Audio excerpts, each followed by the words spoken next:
عہدے میں تبدیلیاں آتے ہیں تو برادر جو ججز ہے وہ چیف جسٹسز کے جو راستے ہیں ان میں آسانیاں پیدا کرنا چاہیے، ایسے مشکلات پیدا نہیں کرنا چاہیے. ویسے افسوس کے ساتھ کہنا پڑ رہا ہے اب یہ ایک 26th امینڈمنٹ یا 26th امینڈمنٹ نہ ہو، آپ کو یہ ماننا پڑے گا کہ یہ اب پاکستان کی عدالت میں ایک روایت بن چکا ہے. جہاں تک 26th امینڈمنٹ کی رول بیک کی بات ہے وہ تو صرف اس ادارے کے پاس اختیار ہے، تو نہ ہم مانیں گے، نہ ملک مانیں گے، نہ کوئی اور مانیں گے کہ کسی اور ادارہ آئین کو رول بیک کرے یا انڈرمائن کرے. اور جو آپ آ کے میرا ہوتا سوال جہاں تک سپریم کورٹ میں دوسری طرف پیپلز پارٹی کی سینٹرل ایگزیکٹو کمیٹی کا اعلامیہ بھی ابھی سامنے آ گیا ہے جناب، اور انہوں نے کہا جی کہ حکومت کا ہم جناب ساتھ تو کھڑے ہیں لیکن اب حمایت سوچ سمجھ کر کریں گے، کیا کہ زیادہ حصہ لیں گے. اب یہ اگر صدر بنے ہیں ان کے والد محترم آصف علی زرداری صاحب، یا یہ وزیر خارجہ بنے تھے، یا گورنر انہوں نے بنائے ہوئے، تو سب کو پتہ ہے یہ پی ٹی آئی کی وجہ سے ہے کہ پی ٹی آئی ایک سٹانس لیے کھڑی ہے، ایک جبر کا مقابلہ کر رہی ہے، اور یہ جناب پی ٹی آئی کے نام پر اسٹیبلشمنٹ کو، نون لیگ کو بلیک میل کر کے نہ صرف عہدے بلکہ اب بڑی بڑی رقوم، بڑی بڑی مرات حاصل کر رہے ہیں. اب پھر انہوں نے کہا جناب کہ ہمیں زیادہ حصہ دو، ہم زیادہ حصہ وصول کریں گے سی اے سی کا. اور دوسرا اب جناب پی ٹی آئی کے نام پر پھر مزید بلیک میلنگ کیوں؟ یوسف رضا گیلانی صاحب جو چیئرمین سینٹ ہے وہ کہتے ہیں جی میں نے اسپیکر اعجاز چودھری کا پروڈکشن آرڈر جاری کیا تھا، چونکہ اسے سینٹ میں پیش نہیں کیا گیا، انہیں نہیں لایا گیا، تو میں اس وقت تک اجلاس کی صدارت نہیں کروں گا. تو سوال یہ پیدا ہوتا ہے کہ آپ نے پروڈکشن آرڈر تو پہلے بھی جاری کیا تھا لیکن پہلے کیوں صدارت کرتے رہے؟ وجہ یہ ہے کہ پی ٹی آئی کو جناب اس کے نام پر انہوں نے اپنے مفادات حاصل کر رہے ہیں. حالانکہ سینیٹر اعجاز چودھری اور عمران خان وہ تو اس وقت بدترین فسطائیت کا سامنا کر رہے ہیں. مثال عمران خان کو آج تک کسی عدالت پیش نہیں کیا گیا، اس نے کوئی گلہ نہیں کیا، اس کا کوئی کیس آج تک عدالت میں نہیں سنا گیا، بلکہ وہاں جا کر ایک کنٹرول روم میں سنا گیا جسے جناب جیل ٹرائل کا نام دیا گیا اور جیل میں عدالت کا نام دیا گیا. اس کنٹرول روم میں جا کر وہ اس کو جناب ہمیشہ پیش کیا گیا، اس کی تصویر نہیں آنی دے گی، اس کی ملاقاتیں نہیں کرنے دی گئی، اس نے کوئی گلہ نہیں کیا. سملرلی اس کے جو ساتھی ہیں انہوں نے آج تک کوئی گلہ نہیں کیا. لیکن اس وقت پیپلز پارٹی جناب ان کے نام پر اپنے نمبر ٹانک رہی ہے اور نئے جناب فیصلے کر رہی کہ ہم جناب بڑے آئین کے پاسدار ہیں، ہم تو جناب جمہوریت کے بڑے چیمپئن ہیں. لیکن جیسے میں کہہ چکا کہ اس وقت بلاول بھٹو خاص طور پر آمریت کے بدترین روپ میں سامنے آئے ہیں، اور عوام میں ان کے خلاف جو نفرت پیدا ہو رہی ہے یہ سامنے آئے گی، اور ایسا نہیں ہے کہ اس کو اگنور کر دیا جائے. دوسری طرف جناب پیکا آرڈیننس، پیکا ایکٹ جناب پاس کیا جا رہا ہے قانون کہ جناب صحافیوں کی جو آواز ہے اس کو دبا دیا جائے، اور اس وقت تمام کے تمام صحافی احتجاج کر رہے ہیں. جب ایسا ہی کوئی معمولی اس سے ایک بہت کم ضرر قسم کا ایک قانون پی ٹی آئی کے دور میں آیا تھا تو سب سے پہلے شہباز شریف ہوتے تھے، اس کے ساتھ جناب مریم نواز صاحبہ، اس کے ساتھ جناب بلاول بھٹو، لیکن اب ان کے ساتھ کھڑے ہوئے. یعنی اس حوالے سے دوغلی پالیسی کی انتہا کر دی گئی ہے. دوسری طرف جناب صحافی ہیں وہ احتجاج کر رہے ہیں. میں صرف دو صحافیوں کا آپ کو نام لینا چاہوں گا. نصرت جاوید صاحب یہ اس وقت اینٹی پی ٹی آئی کہلاتے ہیں، مطلب وہ کبھی بھی نہیں ہے. وہ کہتے ہیں کہ اس قانون کے تحت جو آپ نے بنایا ہے اگر مجھے پکڑیں گے تو میری مری ہوئی ماں کی قسم نہ میں وکیل کروں گا اور نہ ضمانت کی درخواست دوں گا. یہ مجھے بھی کہیں گے کہ تم ورکنگ جرنلسٹ تھوڑی ہو. مطلب ان کے خیال میں جو ان کی نوکری کر رہا ہے صرف وہ ورکنگ جرنلسٹ ہے، اس کے علاوہ کوئی ورکنگ جرنلسٹ نہیں ہو سکتا. کیا کرتے ہیں یہ؟ پہلے نوکریوں سے نکلواتے ہیں اور پھر کہتے ہیں کہ تم صحافی نہیں ہو. اچھا، اور ایسا ہی دوسرا جو ورژن میں دینا چاہتا ہوں وہ نجم سیٹھی کا دینا چاہتا ہوں. نجم سیٹھی آپ کو پتہ ہے کہ اس وقت اسٹیبلشمنٹ کا اور نون لیگ کا ترجمان ہے. وہ بھی کہتا ہے بے شک کوئی سچی خبر بھی ہے لیکن اگر حکومت کو پسند نہیں تو وہ آپ کو جیل کے اندر پھینک سکتے ہیں. حکومت کے ہاتھ میں بہت خطرناک ہتھیار آ جائے گا. نجم سیٹھی نے نئے پیکا ترمیمی ایکٹ کو زبان بندی کا قانون قرار دے دیا. مثال کے طور پر ایک آتا ہے کہ کل صبح امید ہے بارش ہوگی، اب آپ دیتے ہیں اور اگلے دن وہ بارش نہیں ہوتی تو آپ نے تو جھوٹی فیک نیوز دے دی اور اب آپ کو گرفتار 3 سال کے لیے آپ کو جیل میں ڈالا جائے گا. یا آپ کوئی تصور کر سکتے ہیں کہ امید ہے کہ کل پیشی میں ایسا ہو جائے گا لیکن ایسا نہیں ہوتا. تو آپ کو جناب پھر گرفتار مطلب اس حد تک جب ڈکٹیٹرشپ ہو تو آپ اس سے کیا توقع کر سکتے ہیں اور آپ اسے کہہ سکتے ہیں کہ ایک جمہوری معاشرے میں ہے۔ نجم سیٹھی کا چونکہ تذکرہ ہوا، میں اپنے پچھلے ویلاگ میں بتا چکا ہوں کہ احمد نورانی نے وہ دستاویز لے آئے، وہ برطانوی جناب ہائی کورٹ کا فیصلہ لے آئے کہ یہ رقم جو 119 ملین پاؤنڈ تھی، جسے جو ایکچولی 172 ملین پاؤنڈ تھی، یہ تو بھیجی ہی سپریم کورٹ کے اکاؤنٹ کے لیے گئی تھی، یہ آگے عمران خان کو جو 14 سال کی سزا سنائی گئی بالکل غلط سنائی گئی کہ جناب انہوں نے اماؤنٹ کا رخ موڑ دیا۔ تو اب اس کو کنفرم کر رہے ہیں نجم سیٹھی صاحب، وہ کہتے ہیں برطانوی عدالت کے فیصلے میں یہ بات لکھی ہوئی ہے کہ سیٹلمنٹ کے 190 ملین پاؤنڈ کی رقم پاکستانی سپریم کورٹ کے اکاؤنٹ میں جائے گی، کسی اور اکاؤنٹ میں نہیں جا سکتی۔ لیکن چونکہ ایک فیصلہ چھپایا گیا، اس کے کچھ حصے لیے گئے، کچھ حصے چھپا کر عمران خان کو سزا دینا مقصود تھا، وہ دے دی گئی، لیکن پوری دنیا اسے دیکھ رہی ہے۔ مطلب یہ ان کی جناب شرمندگی اب اور بڑھنے والی ہے۔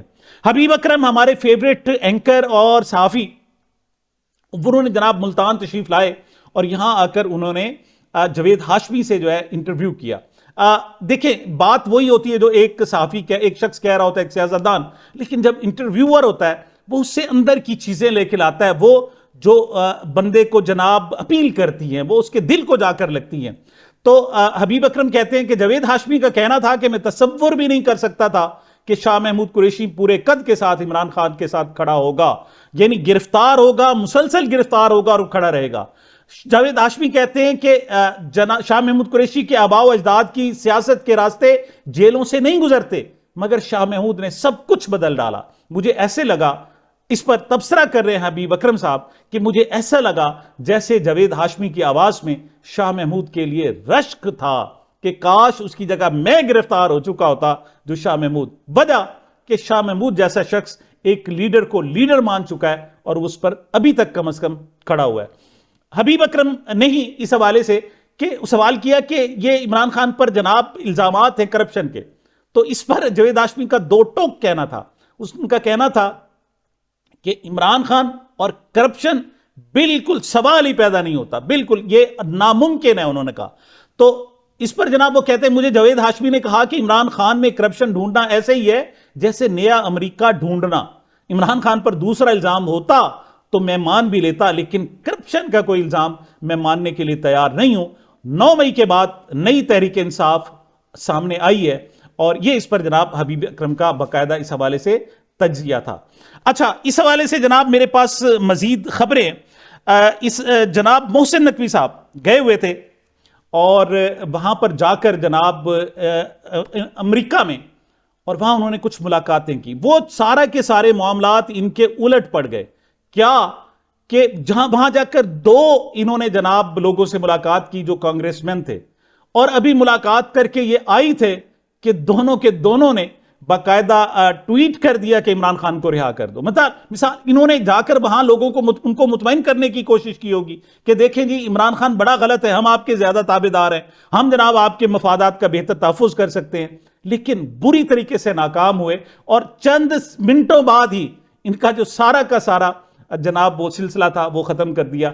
اب ایک نئی جو بات سامنے آئی وہ یہ کہ یہ غلط تقریب میں باقاعدہ گھس گئے۔ یہ انتہائی افسوسناک ہے کہ وہ جا کر ایسی تقریب میں گئے جو چائنا مخالف تھی۔ محسن نقوی واشنگٹن میں new federal state of China کی تقریب میں غلطی سے چلے گئے۔ اب یہ وضاحت کر رہے پاکستانی دفتر خارجہ، لیکن چائنا اس حوالے سے بہت زیادہ اسٹرکٹ ہے۔ ان کا کہنا وہاں ایک ہی پارٹی ہے اور کسی دوسری پارٹی کو برداشت نہیں کیا جاتا۔ وہاں چائنا کی دوسری پارٹی ایگزسٹ کر رہی ہے تو امریکہ میں کر رہی ہے، وہاں وہ چوری چھپے اجلاس یا وہاں کرتے ہیں، یہاں چائنا میں تو ان کا تصور ہی نہیں ہے۔ تو یہ جا کر امریکہ میں چین کی مخالف پارٹی میں ان کے اجلاس میں چلے جاتے ہیں، وہاں ہینڈ شیک کرتے ہیں۔ اب وہ کہتے ہیں جی غلطی سے چلے گئے تھے۔ پاکستان اب وہ دفتر خارجہ وضاحت کر رہا ہے کہ پاکستان اپنی ون چائنا پالیسی پر بالکل واضح ہے اور اس حوالے سے کوئی کمپرومائز نہیں کرے گا، لیکن damage has been done, damage ہو چکا ہے اور جو نقصان ہونا تھا وہ کم از کم ہو چکا ہے۔ دوسری طرف جناب خبر ہے، یہ چاہتے ہیں کہ ملک ریاض کو دبئی سے گرفتار کر کے پاکستان لایا جائے۔ اس حوالے سے تھنک ٹینکس اور خاص طور پر جو اسٹیبلشمنٹ ہے وہ بیٹھ چکی ہے۔ کیوں کہ یہ جو تازہ اسٹیبلشمنٹ کے اس وقت موجودہ سربراہ ہیں، اب وہ بڑے ناراض ہیں جناب ملک ریاض صاحب سے کیونکہ انہوں نے ان کی بات نہیں مانی اور عمران خان کے خلاف گواہی نہیں دی۔ تو اس پر خواجہ آصف صاحب کہتے ہیں کہ ریاست نے 25 سال بعد ملک ریاض پر ہاتھ ڈال دیا، ان کا بچنا مشکل ہے، کوئی خوش فہمی میں نہ رہے کہ حالات بدلنے پر ریلیف ملے گا، بحریہ ٹاؤن کی قومی سطح پر تحقیقات کی ضرورت ہے۔ میرے خیال میں یہ ایک اور بڑی غلطی کرنے کے لیے جا رہے ہیں۔ کس قسم کی؟ کہ اس سے کم از کم پاکستان کو 3 بڑے نقصانات ہوں گے۔ ایک تو دبئی میں شیخ راشد بن المکتوم، شیخ راشد جو وزیر اعظم ہیں UAE کے، ان کی خاص ایفرٹ کے ساتھ ملک ریاض نے وہاں پراپرٹی BRBT کا جناب کاروبار کیا، پراپرٹی کا کاروبار کیا، اور وہاں نہ صرف پاکستان بلکہ UAE میں پوری دنیا سے جناب سرمایہ کاری آ رہی ہے۔ دنیا کے وہ لوگ جو پاکستانی ہیں، انڈونیشیا کے ہیں، انڈیا کے ہیں اور دیگر ممالک کے ہیں، تو وہاں پر ان کے لیے بہترین اس وقت کہیں گھر بنانا تو وہ دبئی ہے، اور وہ دبئی ملک ریاض سے بہتر گھر بنا کر دینے والا کوئی نہیں ہے۔ تو وہ ایک بہترین پروجیکٹ ہے جناب، وہ ان کو گھر بنا کر دے رہا ہے اور وہاں انویسٹمنٹ ہو رہی ہے پوری دنیا کے لوگوں کی۔ اب یہ پاکستان جب ان کی مخالفت کرے گا تو سب سے پہلے یہ عرب ایمریٹس کی جو جناب حمایت ہے، تھوڑی بہت اگر میسر بھی ہے تو اسے کھو دے گا۔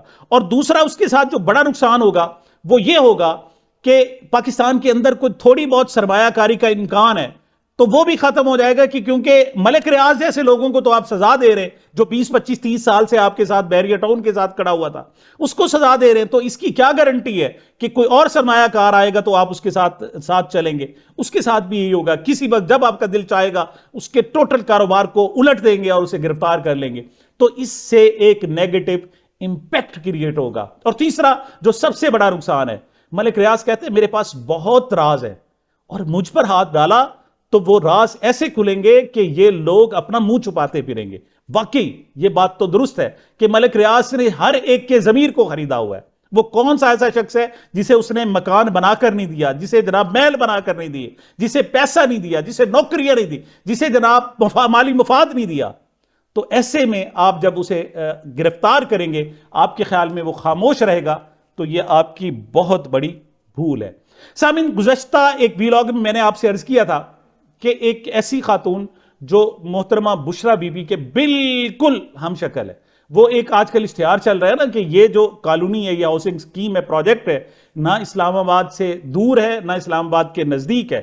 انور مقصود کہتے ہیں کیونکہ یہ اسلام آباد میں ہے، تو وہ بالکل محترمہ بشرا بی بی کی ہم شکل ہے۔ ان کی سسٹر ہے مریم ریاض وٹو، وہ گفتگو کر رہی ہیں۔ خاص طور پر یہ جو امریکہ میں کانگریس کی ایک نشست ہوئی اور بریفنگ ہوئی، اس موقع پر محترمہ مریم ریاض وٹو نے اپنی بہن اور عمران خان صاحب کے حوالے سے اور وہاں اس تقریب کے حوالے سے کیا اظہار خیال کیا، ذرا سنیں۔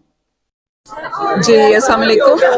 سب سے پہلے تو میں شکریہ ادا کرنا چاہوں گی ڈاکٹر عثمان کا، ڈاکٹر سائرہ کا، ڈاکٹر ملکانی، سب لوگ جو آج یہاں پر آئے، جنہوں نے آرگنائز کیا، اور ان سب کانگریس مین اینڈ کانگریس ویمن کا جو آج یہاں پر آئے۔ And it is so amazing جب میں ان کی ڈیڈیکیشن دیکھتی ہوں اوورسیز پاکستانیز امریکنس کی، کہ وہ ابھی یہاں دور رہتے ہوئے بھی اپنے وطن کے ساتھ کتنے کنیکٹڈ ہیں۔ So amazing work that they're doing, and they're not doing it for any political reason, but they're doing it for the welfare of Pakistan. Pakistan کی بہتری کے لیے کر رہے ہیں۔ تو مجھے بہت اچھا لگا یہاں پر آ کے ان سب لوگوں سے مل کے، سب لوگوں کی باتیں سن کے، اور اس کے ساتھ ساتھ پاکستان پی ٹی آئی کا جو سوشل میڈیا ٹیم ہے ان کا بھی بہت شکریہ، جو آفیشیل میڈیا ٹیم ہے، اور جو ہمارے بہت سارے پی ٹی آئی کے والنٹیئرز ہیں اکراس دا گلوب، جو آواز جو ہے پی ٹی آئی کی، عمران خان کی، وہ پوری دنیا میں پہنچاتے ہیں۔ عمران خان کے لیے، بشرا عمران کے لیے جس طرح آپ لوگ آواز اٹھاتے ہیں، I can only be very grateful to you. آپ لوگ کا سب کا بہت شکریہ، تھینک یو۔ نوجوان صحافی اسد طور آج کل 2 شلواروں کی بات کرتے ہیں۔ وہ کہتے ہیں جناب یہ 2 شلواریں ہیں، ایک 26ویں آئینی ترمیم کی شلوار ہے جو کچھ ججوں نے پہنی ہوئی ہے، اور اس الاسٹک کی شلواریں ہیں، جب چاہیں اوپر نیچے وہ کر سکتے ہیں اور بڑی ان کے لیے کمفرٹیبل ہیں، اس پر جناب وہ اپنی عدالتوں کو چلا رہے ہیں۔ اور دوسری طرف وہ کہتے ہیں جو حکمران ہیں جنہوں نے 8 مئی کی الاسٹک کی شلواریں پہنی ہوئی ہیں، 8 فروری کی اور 9 مئی کی، کہ جناب جعلی مینڈیٹ پر فارم 47 کی شلواریں ہیں، اس پہ جناب وہ گزارا کر رہے ہیں۔ لیکن گزشتہ روز عمر ایوب کی طرف سے ایک اور شلوار کا اضافہ کیا ہے۔ میں اس کی حمایت نہیں کرتا، دیکھیں اس حد تک تو درست ہے کہ آپ اس کو، لیکن جب آپ کسی کا نام بگاڑیں گے تو کسی طور پر بھی درست نہیں۔ لیکن